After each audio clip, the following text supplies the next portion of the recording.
فکشفنا بہ من ضر، اور جس تکلیف میں ہم نے اسے مبتلا کیا تھا اس سے عافیت عطا کر دی.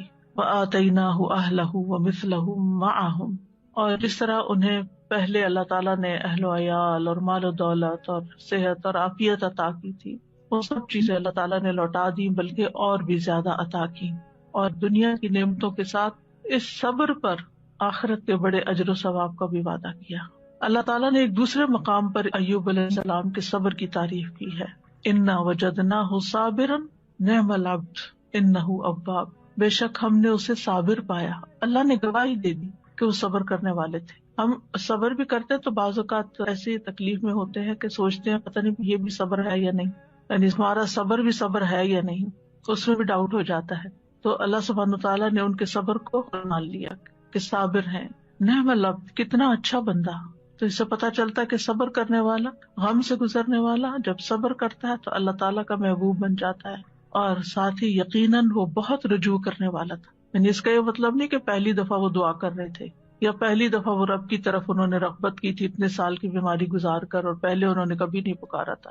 انہ اواب، وہ بہت زیادہ رجوع کرنے والے تھے رب کی طرف، بہت زیادہ اپنے رب کو پکارنے والے تھے.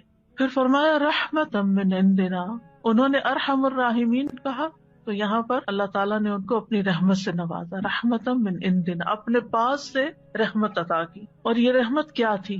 اول شدید بیماری اور تکلیف اور آزمائش کے ساتھ ان پر رحم کیا، پھر انہیں صبر کی توفیق دے کر ان پر رحم کیا، پھر دعا قبول کر کے ان پر رحم کیا، پھر دعا قبول کرنے کے بعد صحت کے ساتھ اور مال و دولت وغیرہ لوٹایا اس کے ساتھ. تو یہ سب کچھ اللہ تعالیٰ کی عظیم رحمت تھی، رحمتا من عندنا. اور پھر آپ دیکھیں کہ اس رحمت کا ایک ظاہری مینیفیسٹیشن کیا تھا.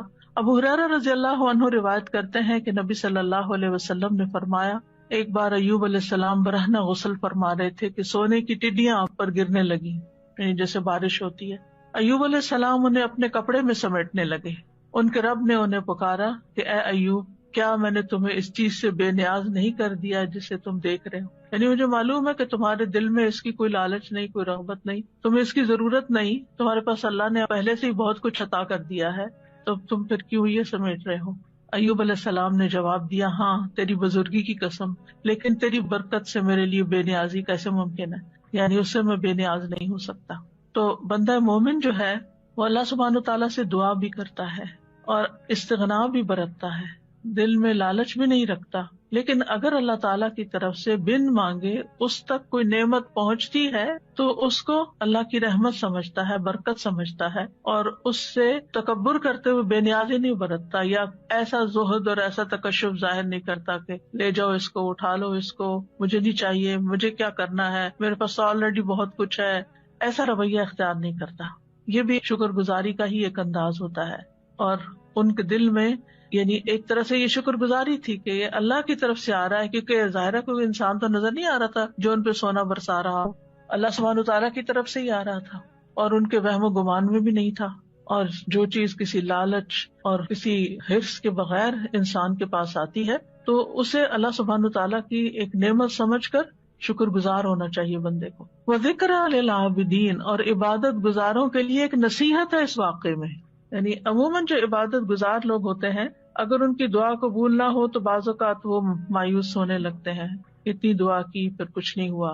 یا پھر یہ کہ بعض اوقات عبادت کی وجہ سے شیطان دل میں ایک عجیب سا خیال ڈال دیتا ہے کہ تم تو بہت نیک ہو اور تمہارا دنیا سے کیا تعلق، اور انسان صرف دنیا کو کریٹیسائز ہی کرتا رہے اور دنیا کو برا بھلا ہی کہتا رہے. تو ایسا نہیں ہے، یعنی عبادت اور اللہ کی نعمت دونوں جمع بھی ہو سکتی ہیں، جیسے ایوب علیہ السلام پر جمع ہوئی تھی کہ وہ عبادت گزار تھے، اواب تھے، بہت زیادہ اپنے رب کو پکارتے تھے، اس کی طرف رجوع کرتے تھے. اور اواب جو ہوتا ہے صرف دعا نہیں کرتا بلکہ نماز اور دیگر نیک اعمال کے ساتھ اپنے رب کی طرف رجوع کرتا